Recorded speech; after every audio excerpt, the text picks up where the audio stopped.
Bien, en este caso ahora lo que vamos a hacer es plantear las leyes de Kirchhoff. Entonces, vamos a suponer que tenemos un circuito ramificado, R1, R2, R3, R4, R5 y B1 y B2. ¿sí? Entonces tenemos todos los valores de las resistencias y de las tensiones. El objetivo siempre en este tipo de circuitos es calcular las corrientes que están circulando. ¿sí? Para esto tenemos que tener en claro que las corrientes siempre van a circular por las ramas del circuito. Entonces nosotros siempre tenemos que saber primero cuántas ramas hay en el circuito, cuántas mallas hay en el circuito y cuántos nodos o nudos hay en el circuito. Recordemos siempre que una rama es toda línea del circuito que contiene elementos. Como es una línea, tiene un principio y un final. Entonces, una línea sería, por ejemplo, esta línea. Entonces, desde R1 hasta R4, eso sería toda una línea. O sea que esto sería una rama, aquí tenemos otra rama, y en este extremo tenemos otra rama. O sea que el circuito tiene 3 ramas. ¿sí? Si el circuito tiene una rama en la cual no hay elementos, vamos a suponer que acá solamente hay un cable, eso no sería una rama, sino que sería directamente un corto. ¿sí? ¿Por qué? Porque si nosotros tenemos acá un corto, o sea, un cable sin elementos, esta línea estaría en corto con estos dos puntos. O sea, tendría resistencia igual a 0 ohm. Entonces quiere decir que esta resistencia tampoco existiría. Entonces es como que si yo tuviera entre este punto y este punto un cable. ¿sí? Entonces todo se convertiría en una sola rama. ¿Está? Entonces sí o sí para que sea rama tiene que ser una línea abierta y tiene que contener elementos. Malla del circuito es todo circuito cerrado. Entonces vamos a analizar las mallas que hay.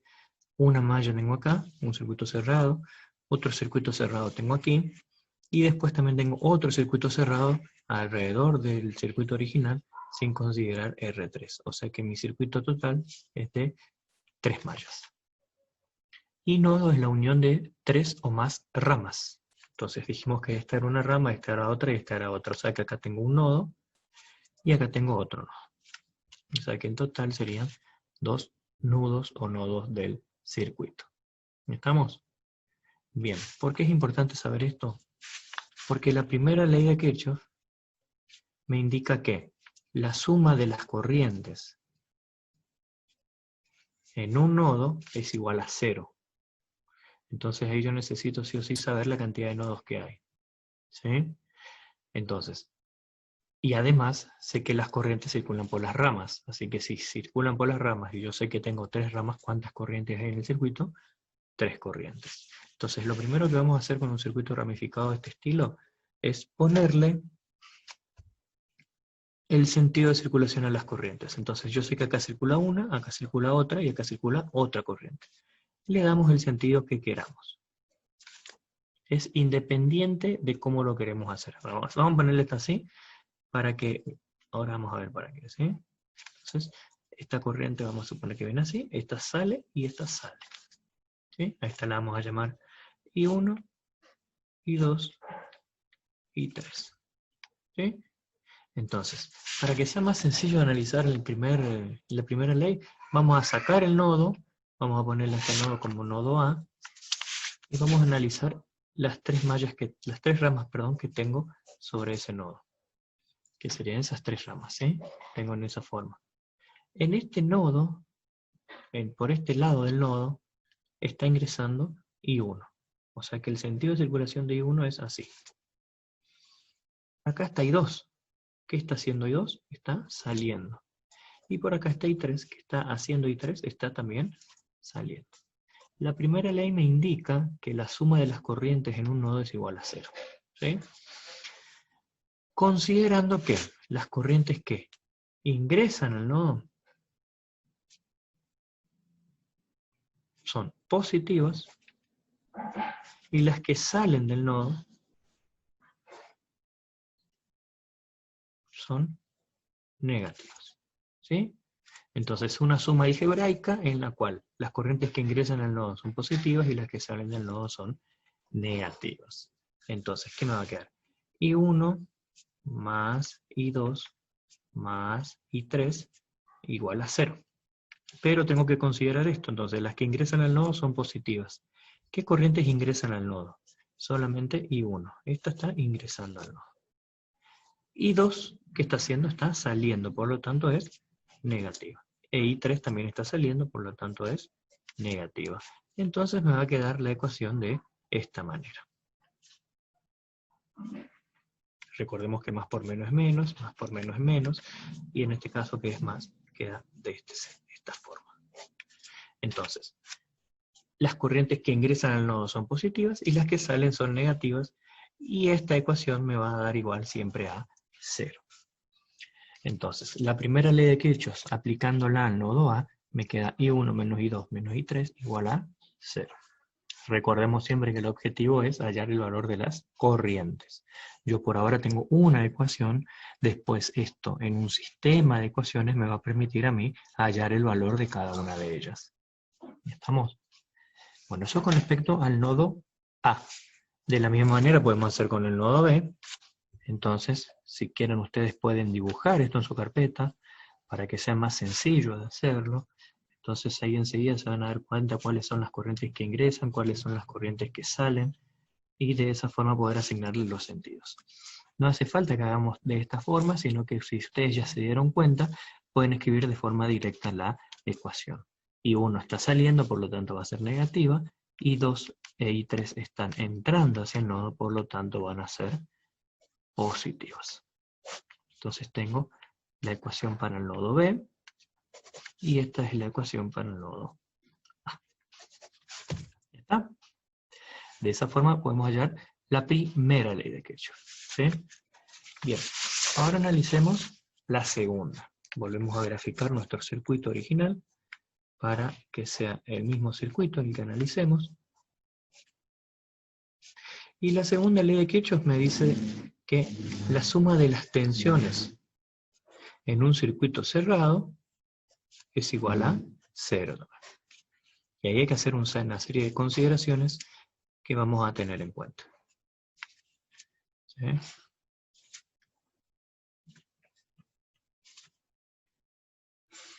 Volvemos a graficar nuestras corrientes.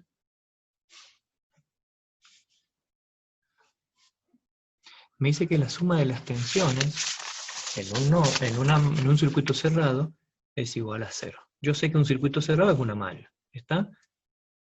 O sea que la segunda ley de Kirchhoff la puedo aplicar a todas las mallas del circuito. Como tengo 3 mallas en el circuito, puedo aplicar 3 veces la segunda ley de Kirchhoff.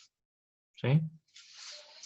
Entonces, vamos a aplicarle a una malla. Para eso, vamos a sacar esa malla, vamos a dibujarla, igual que hicimos con los nodos, vamos a sacarla y vamos a dibujarla aparte. No olvidemos los nodos, ¿eh? Tenemos acá el nodo A, el nodo B, que si bien yo dibujo el circuito, tiende a desaparecer, recordemos que estoy analizando el circuito por partes, por eso no desaparece mi nodo. Entonces desde acá hasta acá va a estar circulando I1, y desde acá hasta acá va a estar circulando I2. Bien, ahora sí, la primera consideración que hacemos es recordar que la ley de Ohm me indicaba que al circular corriente sobre cualquier elemento resistivo, se produce una caída de tensión. ¿Sí? Esa caída de tensión estaba dada por I por R. ¿Sí? Entonces, ¿está circulando corriente por las ramas? Sí. ¿Está circulando sobre unas resistencias? Exacto, sí. I1 está circulando sobre R1 y R4, e I2 está circulando sobre R3. ¿Qué me produce eso? Me produce una caída de tensión, respectivamente sobre R1, R4 y R3. ¿Sí? Entonces, por ejemplo, la tensión sobre R1 va a ser igual a I1 por R1. La tensión sobre R2 va a ser igual a, R3 va a ser igual a I2 por R3, y la tensión sobre R4 va a ser I1 por R4. ¿Sí? Esas son las caídas de tensión que hay. Ahora, vamos a empezar a asignarle los sentidos de circulación a esas tensiones. ¿Sí? Yo sé que el borde más corto es negativo y el borde más largo es positivo. ¿Sí? Por donde ingresa la corriente en la resistencia, la caída de tensión va a ser positiva y por donde sale va a ser negativa. Entonces, por acá ingresa por acá la corriente, sale por aquí, y acá la corriente está ingresando de este lado, así que va a ser positivo acá, y por este lado va a ser negativo. ¿Para qué me sirve eso? Para poder analizar las tensiones que signo van a tener, ¿sí? Entonces, si yo analizo en sentido horario, vamos a suponer que analizamos en sentido horario nuestra circulación acá para poder aplicar la segunda ley de Kirchhoff. Si me encuentro con tensiones de negativo a positivo, esa tensión va a ser positiva. Entonces, por ejemplo, B1 va a tener signo positivo. ¿Sí? Si me encuentro con una tensión de positivo a negativo, entonces esa tensión va a ser de signo negativo. ¿Sí? Entonces, recapitulando, recordemos que la segunda ley de Kirchhoff me indica que la suma de las tensiones en un circuito cerrado es igual a 0. Entonces yo tengo que saber qué signo van a tener esas tensiones. Entonces, si yo la atravieso de negativo a positivo, esa tensión va a ser positiva, y si la atravieso de positivo a negativo, esa tensión va a ser negativa. Como memo, para que lo puedan recordar más fácilmente, va a llevar el signo del último signo que atravesé. Entonces, si voy de negativo a positivo, el último signo que atravesé es positivo, esa tensión es positiva. Si la atravieso de positivo a negativo, el último signo que atravesé es negativo, entonces esa tensión va a ser negativa. ¿Sí? Entonces, analicemos esta malla ahora. Vamos a suponer que arrancamos acá, entonces hacemos todo el giro y tenemos que terminar ahí. Por ahí, para que ustedes tengan una guía, pueden contar cuántos elementos tienen. Dependiendo de la cantidad de elementos, va a ser la cantidad de términos de su ecuación. Entonces yo tengo 1, 2, 3, 4 elementos. O sea que voy a tener que tener acá sí o sí 4 términos. El primer término va a corresponder a B1. ¿Sí? El segundo término va a corresponder a R1. Entonces tengo que poner tensión sobre R1. Recordemos que sumamos las tensiones. Entonces yo tengo que saber la tensión sobre R1, que ya saqué acá cuál es su valor. Después sigue la tensión sobre R3. Y por último está la tensión sobre R4. Y yo lo hago de esta manera para que sea una guía para ustedes. Después ustedes ya se van a ir dando cuenta y van a ir colocándole ya directamente el signo que corresponde. ¿Sí? Entonces, veamos a nuestra regla. De negativo a positivo, positivo. De positivo a negativo, negativo. De positivo a negativo, negativo. De positivo a negativo, negativo. Esto igual a 0. Y ahí ya tengo mi segunda ley de Kirchhoff para la primer malla. Lo único que me queda hacer es reemplazar cada uno de los elementos por las ecuaciones que yo tengo dada la ley de Ohm. Entonces me va a quedar B1, porque ese B1 recordemos que ya es un valor fijo de fuente, así que va a ser siempre un valor, menos BR1, que yo sé que es I1 por R1, menos BR3, que yo sé que es I2 por R3, menos BR4, que yo sé que es I1 por R4. ¿Está? Y ahora sí está completa mi segunda ley de Kirchhoff para la primer malla. Esto mismo ustedes tienen que resolverlo para todas las mallas presentes del circuito, que yo les di la semana pasada. Entonces, tienen que hacerlo para este caso, para esta malla que nos está quedando acá, y para toda la malla alrededor que también nos está faltando realizar. ¿Está?